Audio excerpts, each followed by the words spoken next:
Entonces, mediante los medicamentos, y bueno, en muchas de las situaciones en las cuales nosotros usamos medicamentos que van a generar una depresión del sistema nervioso central, pueden llegar a conllevar lo que es la depresión respiratoria dentro de lo que son los movimientos de la parte periférica para controlar de manera voluntaria la ventilación. Entonces siempre es importante tener a un paciente intubado para que si careciera de esa capacidad de poder ventilar por sí solo, nosotros poder ayudarlo mediante la ventilación asistida. Entonces, el logro de la sesión es analizar y justificar el uso de los fármacos hipnóticos y sus diferentes usos en animales domésticos. Entonces, ¿qué es la hipnosis o qué es un fármaco hipnótico? Se considera la sustancia que es hipnótica como capaz de inducir y mantener un sueño artificial, ya, produciendo lo que sería un procedimiento, una anestesia total. Uso de los fármacos hipnóticos. Vamos a utilizar los hipnóticos tanto desde la premedicación, la inducción y el mantenimiento.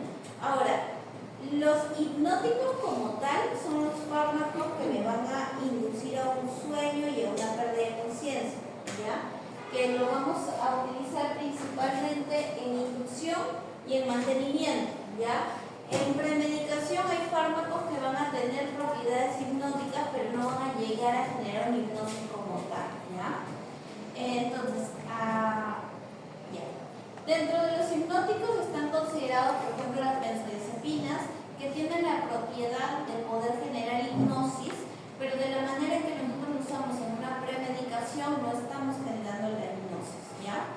Los utilizamos básicamente como sedantes, ¿ya? Entonces, en las benzodiazepinas tenemos el midazolam, el diazepam. Con referente a los barbitúricos tenemos al fenobarbital, al pentobarbital y al tiopental. ¿Ya? Los hipnóticos no barbitúricos está el zolpidem, el etomidato, el propofol, y si bien aquí lo colocamos a la ketamina como tal genera un efecto disociativo, ¿ya? No es un hipnótico como tal, pero lo podemos utilizar dentro de los manejos de hipnosis cuando los asociamos al propofol, ¿ya? Pero quiero que quede eso bien claro, ¿ya?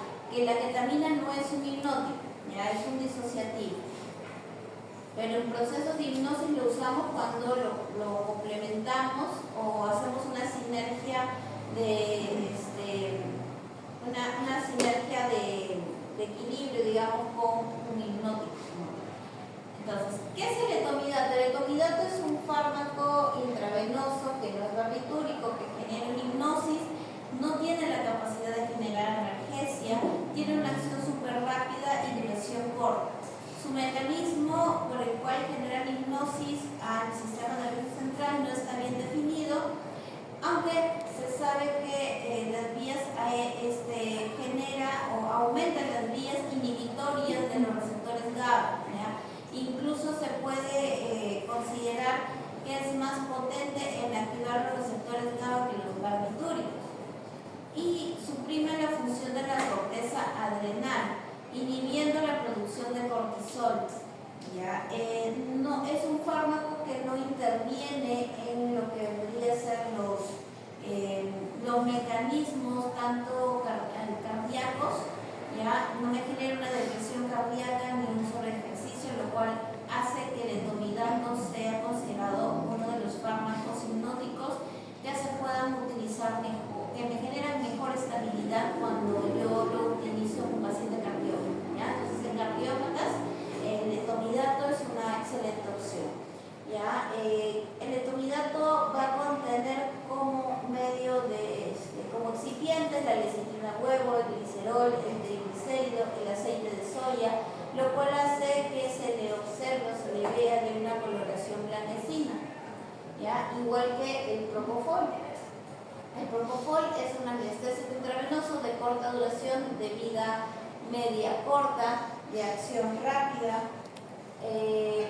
Mecanismos de acción básicamente es ayudarme a aperturar los receptores de GABA desde la parte interna del receptor.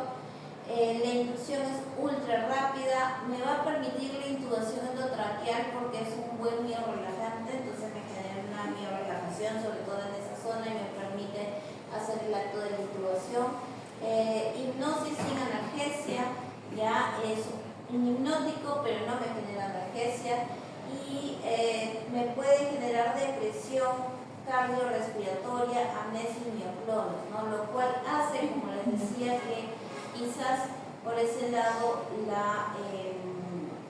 sea un poco más riesgoso el manejo, ¿no? A ver, vamos a ver aquí el video para ver un poco cómo funciona el protocolo.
En mi praxis particular, yo prefiero tenerlo no tan profundo, o sea, tenerlo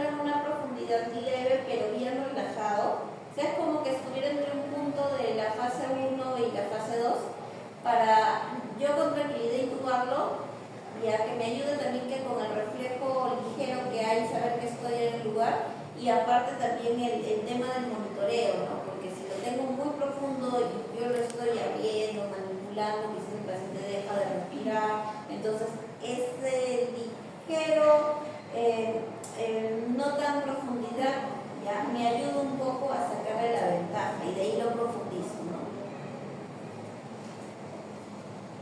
Entonces acá proceden ahí termina, ¿no? O sea, ahí por ejemplo, se puede proceder a intubar a un paciente, ¿no?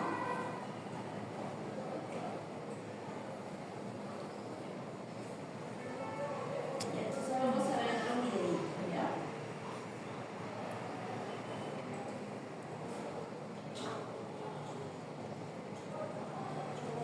Aquí, por ejemplo, vamos a ver este paciente que está ya inducido con propofol, ¿no? Ya el paciente ya está intubado.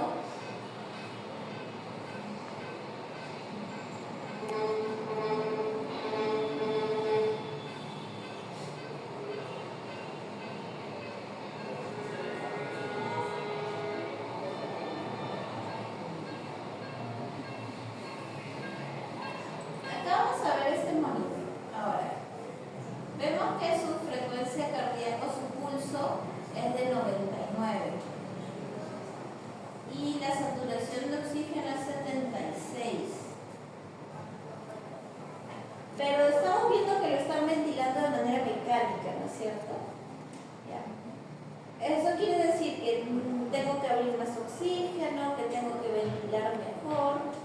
¿O qué creen que puede estar pasando? Requiero ideas. Y ahorita les explico lo que está pasando. El paciente está intubado. 76% de oxigenación es bastante bajo. Sí, ¿no?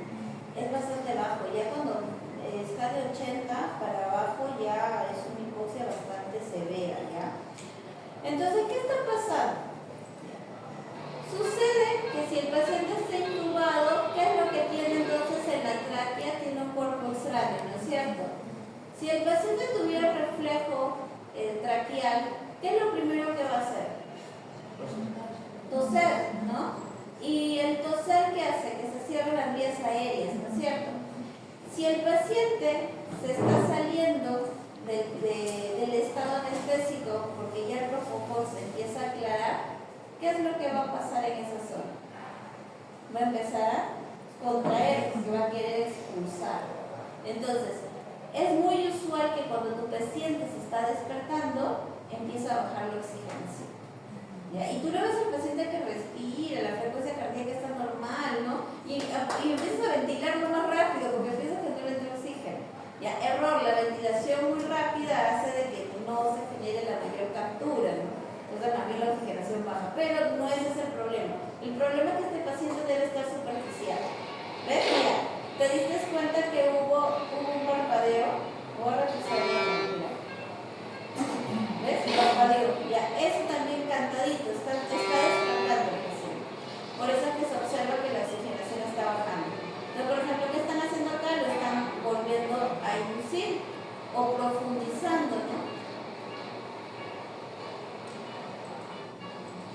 Entonces, esto por ejemplo es un error bastante común. Entonces le ponen un poquito más del propofol y vieron que la oxigenación subió, la saturación subió, ¿no? Porque se volvió a relajar, ¿ya? Entonces, es algo que se aprende un poco con la experiencia, pero es importante que lo sepa para que no se asuste. Entonces, acá este paciente también, ¿no? Lo van a inducir con propofol. Ya está premedicado, si no me indica el video porque lo premedicado. Pero aquí justo también van a hacer la prueba de los refriegos.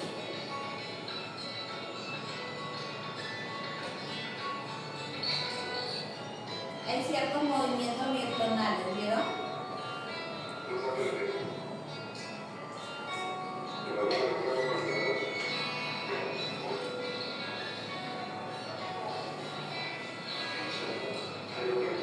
Si hacemos algunas críticas destructivas para que sepan. Ya que a veces no es fácil conseguir videos y hay que aceptar lo que hay.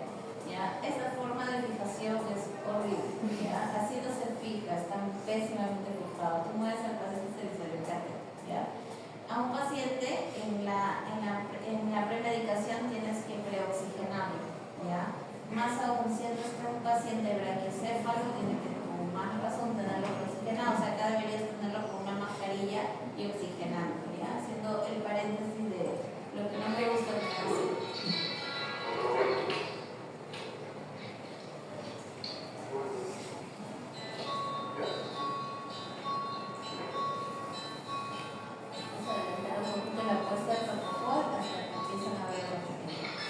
Aquí ya le ponen un poco de propofol y empiezan a ver los efectos. El reflejo palpebral.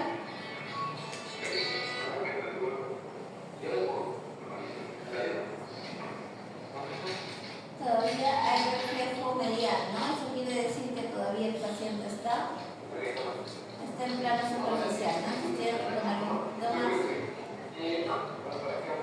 Pero, a ver, vamos a ver si ya tiene relajación mandibular.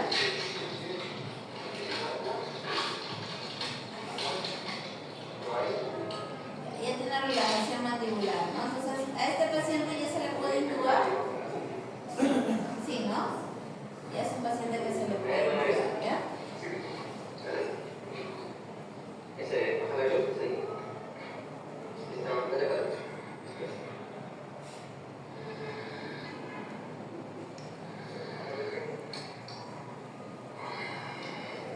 Ahora, otra cosita. Sabemos que el propofol dura poco, ¿no es cierto? Entonces, si yo me demoro mucho en intubar y no empiezo mi mantenimiento anestésico, ¿qué va a pasar con el paciente? Se va a empezar a aclarar. ¿Cuánto tiempo me dura el propofol? 2 minutos con 40. Entonces, una demorada en intubar puede hacer que se te aclare todo el propofol, ¿ya? Entonces, eso es importante que sepan, ¿no? Perdón. El tiempo de latencia es 2 minutos 40, pero para que se vaya todo el efecto más o menos 6 minutos. ¿Ya? Pero mientras yo lo manejo, todo, entonces en 3 minutos ya se está aclarando una parte del propofol. Eso, ya por eso es que es importante igual tenerlo en mantenimiento desde que empezamos todo, ¿ya? Claro, o sea, ¿qué es lo que debería yo hacer? Colocarle el propofol de inducción hacia el estado que yo lo quiero llevar e inmediatamente abrir mi mantenimiento, mi botella de mantenimiento, y ahí ya lo voy manejando. Tienen como finalidad reducir el nivel de ansiedad.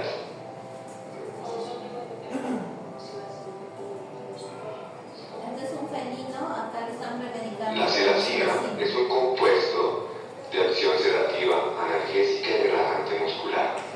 Además, inhibe la transmisión de impulsos nerviosos en el músculo. Por otro lado, la ketamina es un anestésico disociativo que produce un estado caléptico, con hipertonía muscular y analgesia somática. Ahora, ¿se acuerdan que habíamos hablado que un alfa-2 agonista como la silicina a esa dosis que puede generar bradicardia marcada, ¿no? Pero ¿qué le están agregando para generar una anestesia disociativa? Le están agregando ketamina, ¿ya? Y la ketamina dentro de sus efectos está a generar hipertensión y taquicardia. Entonces va a compensar el efecto con la silicina, y colocarlo intramuscular ayuda a que puedas manejar mejor porque lo disocies al paciente, y esa combinación te genera una estabilidad. ¿Ya? No vas a tener un paciente ni bradicárdico ni taquicárdico, vas a tener un paciente adecuado.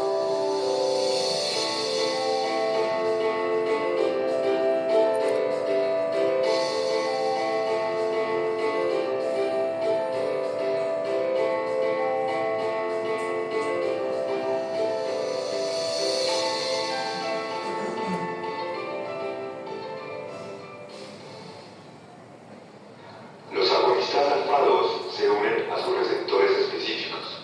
Por otro lado, las proteínas asociadas a la membrana son activadas.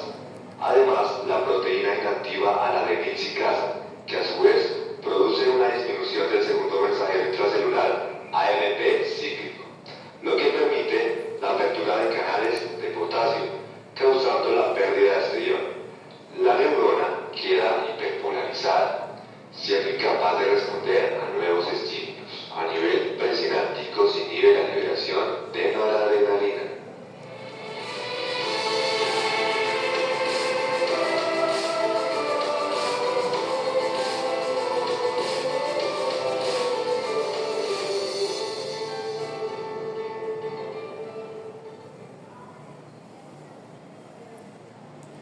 Existen varios receptores relacionados a respuestas de dolor, como los receptores NMDA y AMPA.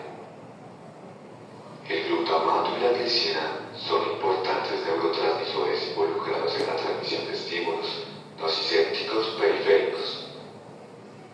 En condiciones normales, los receptores NMDA están bloqueados por el magnesio. Sin embargo, los aminoácidos excitatorios, glutamato y glicina, pueden removerlo de su sitio de unión, permitiendo la entrada de calcio, lo que se traduce en excitabilidad y sensibilización central a los estímulos nocicépticos periféricos.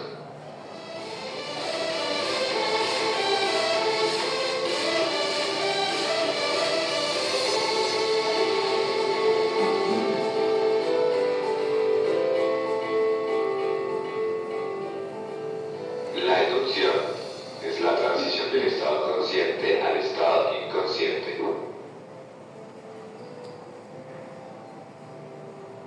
Propofol, anestésico inyectable para la inducción y mantenimiento de la anestesia mediante infusión continua. Además, no es acumulativo, de manera que la recuperación después de dosis múltiples ocurre en el mismo periodo que sigue a una sola.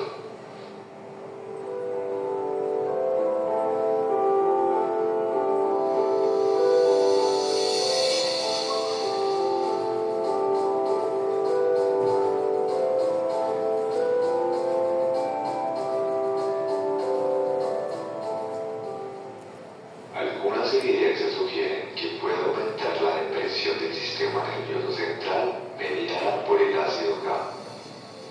El GABA es liberado al espacio sináptico. El GABA se une con un receptor de la neurona y permite la entrada de cloruro en la neurona posináptica. Este efecto inhibe el impulso nervioso.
uno de ellos, es que vean el efecto del fenómeno. Ya está en el efecto más, ¿no? ¿Qué ha pasado? Bueno, simplemente está transmitido. No tiene un efecto hipnótico. ¿Qué pasa si uno claro, estamos haciendo reflejo,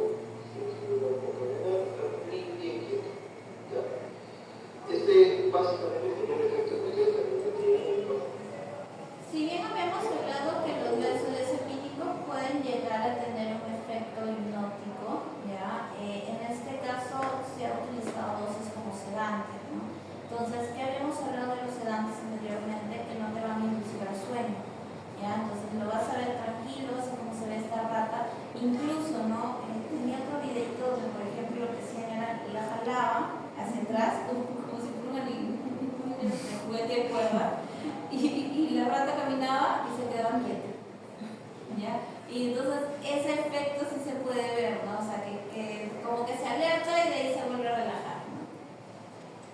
Se le aplica el fenómeno para tratamiento compulsivo. Se le ve alerta a los ojos abiertos. El compulsivo por eso trataba con el dispositivos y con este comportamiento como alertar, estar más calmado, más quieto. Incluso como narra el doctor, en muchas oportunidades los pacientes que se les suministra fenobarbital como tratamiento de mantenimiento en pacientes convulsivos, ¿no? Tiende a ver mucho que el animal se vuelve letal, ¿ya? Entonces también ese es un punto de inflexión que se tiene que evaluar con referente a la dosis que se da, porque hay muchos tutores que a veces no les gusta ver los medios atontados a sus perritos, ¿no? Entonces hay que explicarles, hay que ver si la dosis terapéutica adecuada, con seguimiento quizás de lo que sería dosaje de fenobarbital en sangre para ver si quizás se rebaja un poquito la dosis y demás, ¿ya? Pero sí es un efecto que se suele dar. Vean la diferencia con el pentobarbital, que es este de acá. ¿Cómo lo ven? El pentobarbital. ¿Qué características son notadas?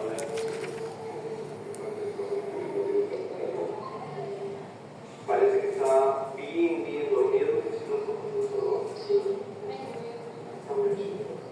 Como me avance, se va a cerrar. Ustedes lo van a ver, parece que está durmiendo. Esa es la característica de los dos. Hacer que el paciente pareciera que se duerme. Yo les contaba que cuando usamos esto para cirugía no referida, porque el perro no hay una relajación muscular muy marcada, muy marcada. Yo puedo utilizar el producto para hacer cualquier tipo de procedimiento. ¿Se parece que cosa? De los ojos que hemos visto. Claro, las comunicaciones tienen un parecido, pero es solo fácil. Esta ratita, por lo menos, va a Súper recuperarse. relajado, tiene una relajación bastante marcada, ¿no? ¿Qué característica tiene el pentobarbital versus otros barbitúricos que conocemos?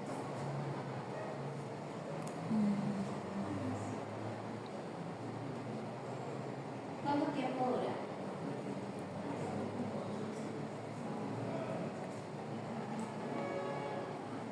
Hasta hora y media puede durar, o sea, de larga duración, ¿no? Entonces, el efecto, digamos, se va a ver un poco más persistente, ¿no? Lo cual hace que también, si hablamos de efectos adversos, pueda ser más peligroso, ¿no? En estos animalitos a veces los efectos adversos no se ven tanto porque su metabolismo es más rápido, ¿ya? Entonces tienden a no verse tan prolongado el efecto como quizás si se lo colocas a un perro, ¿no? O un gatito, sí vas a ver ese efecto depresor a nivel cardíaco, temperatura, ¿no? Es más marcado.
Y el otro, que es el segundo que le pusieron, que por eso todavía está durmiendo la rata del fondo.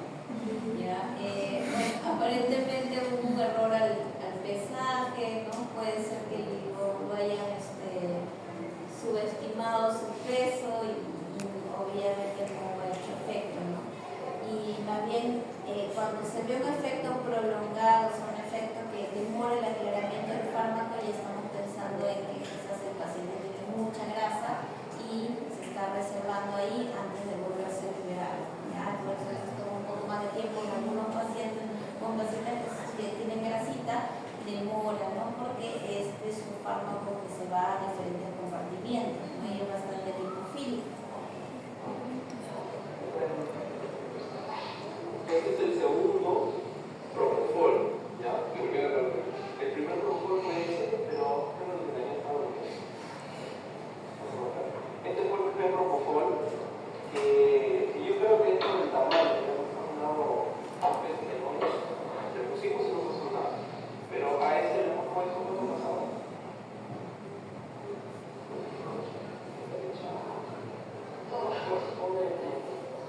Nadie lo tiene, ¿qué es eso?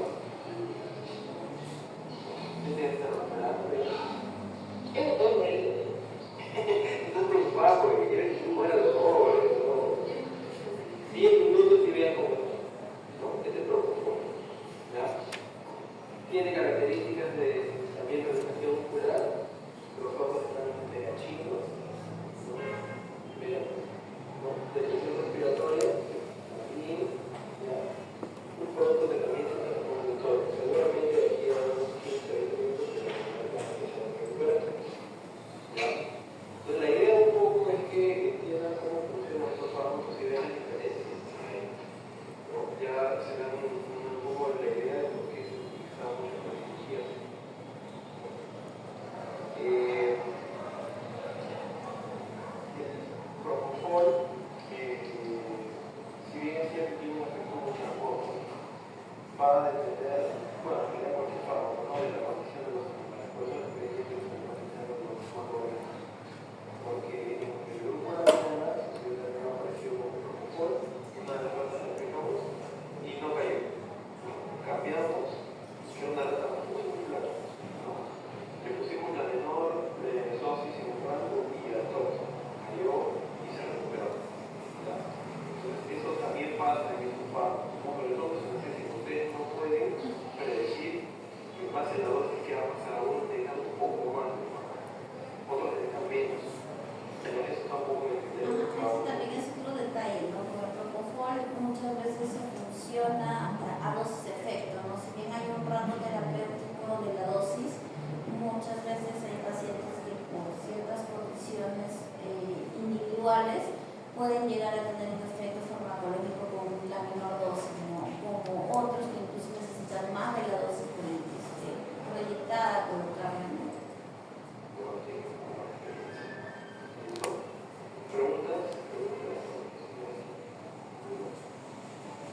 ¿Que se puede morir? Sí se puede morir todavía porque el producto tiene un efecto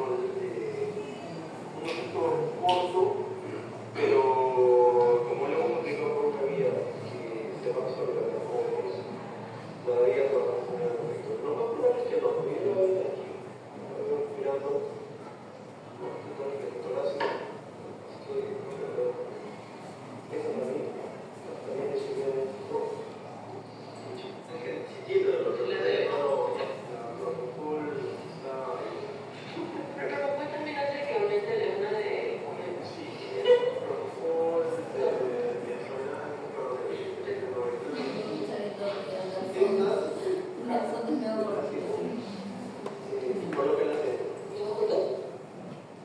Entonces, el video también se lo voy a colgar ya para que lo puedan ver ya antes de hacer el informe. Ahorita vamos a hablar también de los anestésicos inhalatorios. No, sí lo he puesto, sí está el video. Ya, entonces, antes de terminar con la parte de los hipnóticos, son intravenosos, aquí tenemos, por ejemplo, de los benzodiazepinas, midazolam. Y se acuerdan que habíamos hablado de los benzodiazepinas hormonas que tienen su antagonista, ¿no? Que es el flumixin, ¿ya? Entonces todos estos son afines a lo que es a lo que son los receptores GABA, ¿ya? De ahí tenemos los barbitúricos como el alatal y el propofol, ¿ya? El propofol tiene como característica ser de color blanco, ¿ya? Y bueno, cuando son fotosensibles siempre vamos a observar que los frascos son de color oscuro, ¿ya? Para no reducir esa sensibilidad, ¿ya?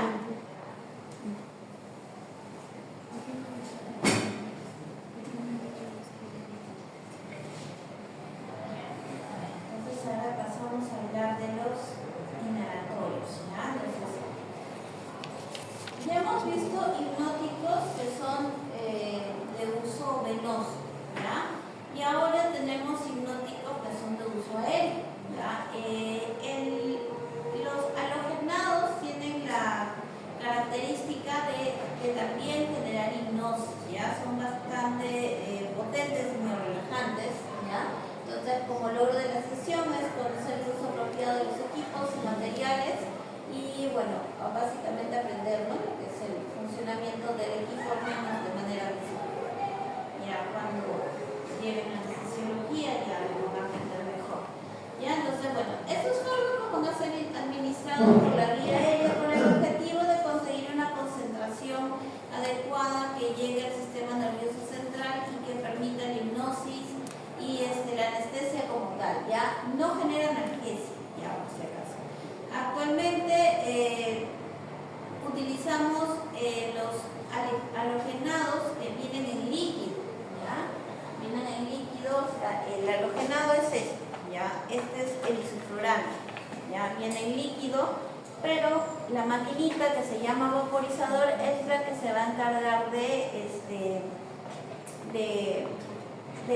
generar la ebullición y convertirlo en gas, ¿ya? A través de condiciones propias de temperatura y de calor, de temperatura y de presión. Entonces, ¿qué sabemos por historia? Que así se hacían las anestesias antes, ¿ya? Se hacían con éter, ¿ya? Lo ponían así como se ve en la imagen, se ponía o una mascarilla tipo rejilla y ahí se ponía el fármaco, el éter, ¿no? Y entonces inhalaba. Bueno, era bastante seguro con referente a los signos clínicos, pero sí era bastante prolongado el efecto, o sea, el despertar demoraba y aparte que el éter tenía un olor bastante irritante. Ya, a ver, ¿qué más? ¿Qué más podemos ver? Bueno, la aplicación del producto activo es por vía aérea. Ya, como ventaja es que es de fácil control de la anestesia, ya que a través del equipo el elevar los CAMs o el bajar los CAMs nos hace que la volatilidad del producto tenga un tiempo de duración más corta y se pueda aclarar, así como profundizar de manera más rápida, ¿ya? Tiene una baja tasa de biotransformación, lo cual lo hace seguro ante circunstancias en las cuales tuviéramos insuficiencia renal o insuficiencia hepática, porque la mayoría de parte de la anestésico inhalados va a ir por vía aérea, se va a metabolizar, llega a su órgano diana y sale de la misma forma. Como desventaja, bueno, es necesario tener una educación, un conocimiento adecuado para el uso del equipo, saber cómo funciona el fármaco y el poder, sobre todo la parte de monitorización, ¿no? Y el costo de los equipos como tal. Entonces, el primer producto inhalado que se utilizó fue el éter, ¿ya? Bueno, ya no se usa más. El gasto y el ritmo cardíaco, como les decía, mantenían una estabilidad, la presión sanguínea también era estable, una respiración estable y genera una buena relajación, ¿ya? Pero irritaba mucho la tráquea, los bronquios, ¿no? Y la inducción y la recuperación era muy prolongada, ¿no? Y así como efectos adversos se podían ver náuseas, vómitos, ¿no? Y bueno, es bastante inflamable el producto. En la actualidad se usan los halogenados, ¿ya? Que aquí podemos ver el primero que se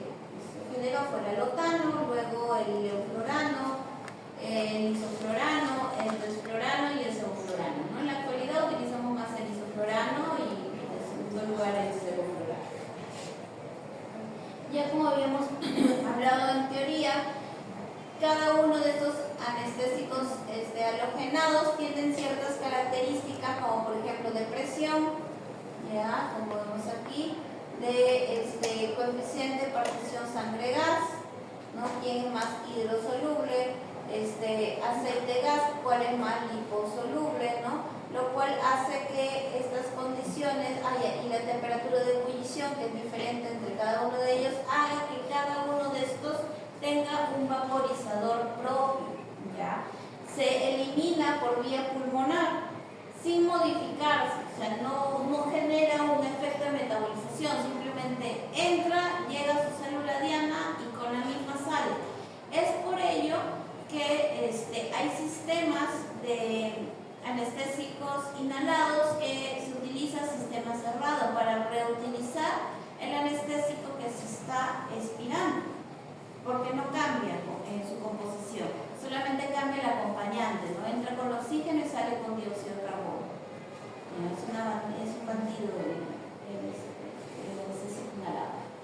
Entonces, tiene una mínima metabolización hepática y eliminación renal, ¿no? ¿Quién lo oxida? Lo oxida el citocromo P450, ¿ya? Lo cual lo convierte en un compuesto hidrosoluble y se elimina por vía renal, ¿ya? Esa pequeña fracción que se va a metabolizar es porque a la hora de aspirar el anestésico inhalado hay pequeñas fracciones que pueden tragarse por vía digestiva, ¿no? Y de esa manera llega el hígado a generar algún tipo de metabolización o oxidación, ¿no? Para eliminarlo. ¿Ya? Entonces, digamos que su mecanismo de acción es un poco desconocido, pero bueno, netamente se sabe que ingresa por vías aéreas, llega a su célula diana y con la misma sangre. Entonces, de los halogenados, como les decía, el más utilizado es el isoflorano. Ya tiene un olor pungente, resistencia a la inhalación sin MPA, entonces es importante por ello premedicar a nuestros pacientes para que puedan no tener un efecto tan brusco a la hora de generar la hipnosis, ya no se resistan a ello. Genera depresión cardiovascular, por lo que es un potente miorelajante, un metabolismo mínimo, en realidad es del 0.87, si no me equivoco, o sea, menos del 1%, ¿no? La presión del vaporizador es similar al alotano, ¿ya? Por eso es que en algunas oportunidades, lo cual está mal, ¿ya? Reutilizan a veces los vaporizadores de alotano para utilizarlos en isofloranos.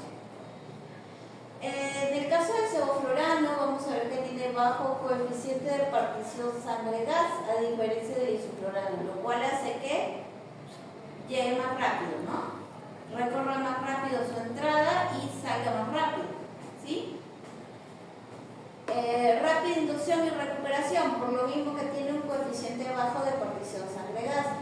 Literalmente, ligeramente menos de presión respiratoria que el isoflurano, ¿ya? Pero igual genera una relajación a ese nivel. De presión cardiovascular, igual que el isoflurano, es menos potente que el isoflurano, ¿ya? ¿Qué quiere decir? Que necesitamos mayor cantidad de CAMS, ¿ya? Porque su coeficiente de partición aceite-gas es mayor.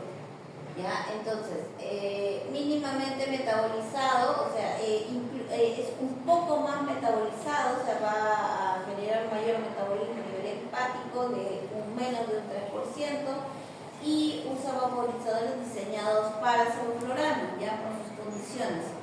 Luego tenemos el eoflurano, el desflurano, también que es uno de los más modernos. Necesita una temperatura controlada y una alta presión, menos potente que otros agentes inhalados, ¿no? Entonces, si vemos aquí, por ejemplo, en los CAMs, voy a necesitar más CAM incluso que el sevoflurano, ¿ya? Su coeficiente sangre-gas es más rápido, su inducción y su salida, ¿ya? Y bueno, en temas de costo, el desflurano es más costoso, entonces digamos que por temas de facilidad, por eso es que el desflurano es tan popular. ¿Qué es lo que contiene de partes? Tanque de oxígeno, el medidor de flujo, que es este de aquí, para ver cuánto le metemos al sistema, el vaporizador, que es este de aquí, que aquí es donde colocamos en esta parte de aquí el halogenado líquido, y aquí es donde se convierte en gas, ¿ya? Y luego el oxígeno con la salida del vaporizador se mezclan y va a pasar por aquí, ¿ya? Por esta parte de aquí que es el tubo de inspiración, ¿ya? Entonces sale por aquí, el paciente inspira, luego entra a los pulmones, expira y aquí tenemos el tubo de expiración. Y este de aquí es un sistema cerrado, ¿ya? Entonces, como es cerrado, ¿qué vamos a hacer? Vamos a reutilizar el isoflurano. Entonces, del tubo de expiración entra a esta cajita de aquí que vemos con piedritas blancas, y este es el canister. Las piedritas blancas es la cal sodada. Entonces, ¿se acuerdan que habíamos dicho que el isoflurano, el halogenado, entra con el oxígeno, ¿no? Y adentro intercambia de pareja con el CO2, con el dióxido de carbono, ¿no? Entonces sale el dióxido de carbono, llega aquí con la cal sodada y la cal sodada se queda con el carbono. Entonces deja libre el oxígeno con el halogenado, ¿no? Y es por ello que puede volver a salir por el tubo de inspiración y se puede reutilizar el halogenado, ¿ya? Aquí tenemos esta bolsa verde, la bolsa de reservorio. ¿Para qué la utilizamos? Lo utilizamos para generar la ventilación asistida en el caso de nuestros pacientes que quizás se depriman mucho a nivel respiratorio y los podamos ayudar a respirar, ¿ya? Luego tenemos el tubo de eliminación, que es un tubito aquí que los restos del oxígeno, del anestésico que están fuera de este sistema se eliminan, ¿no? Que es la que va a pasar por la parte de la bolsa reservorio. Ahora, como les decía, es importante la preoxigenación. Podemos hacerlo mediante estas mascarillas. Ahora, si vamos a hacer quizás algún manejo, principalmente en animales no convencionales, podemos hacer la inducción también con mascarilla, ¿ya? Así como vemos aquí. Ya en aves, ¿no? También lo vemos de esa manera, ¿ya?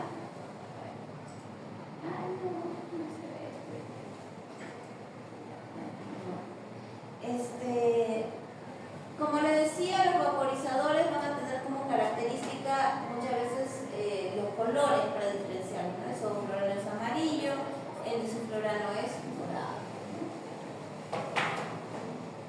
A ver, vamos a ver si hay algún tipo de... Se hacen animales no convencionales, ¿ya?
Yo le tengo miedo a la anestesia local porque dicen que yo le tengo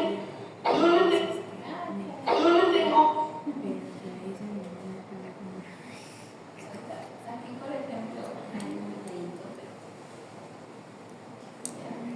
Por ejemplo, en pequeñas especies vemos que lo manejamos muchas veces con la mascarilla.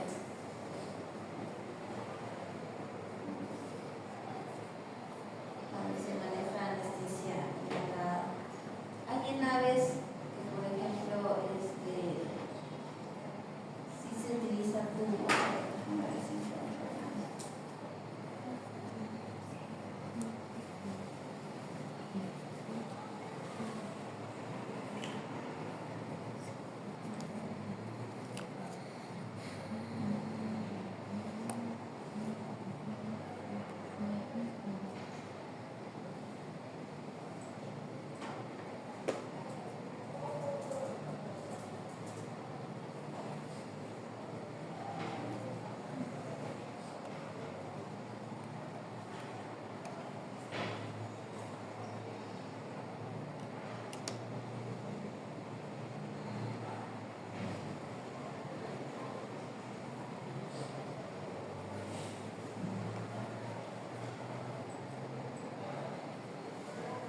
una inducción en un roedor, ¿no?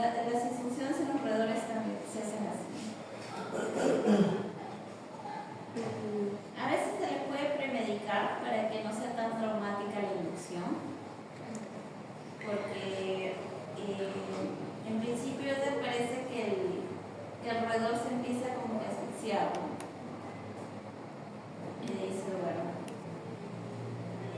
pues a veces se le premedica con alfa o sonolista, una desmedida, primero intraperitoneal, entonces está más relajado y el músculo.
La inducción siempre tiene una cantidad de campos más alta en el mantenimiento, ¿no?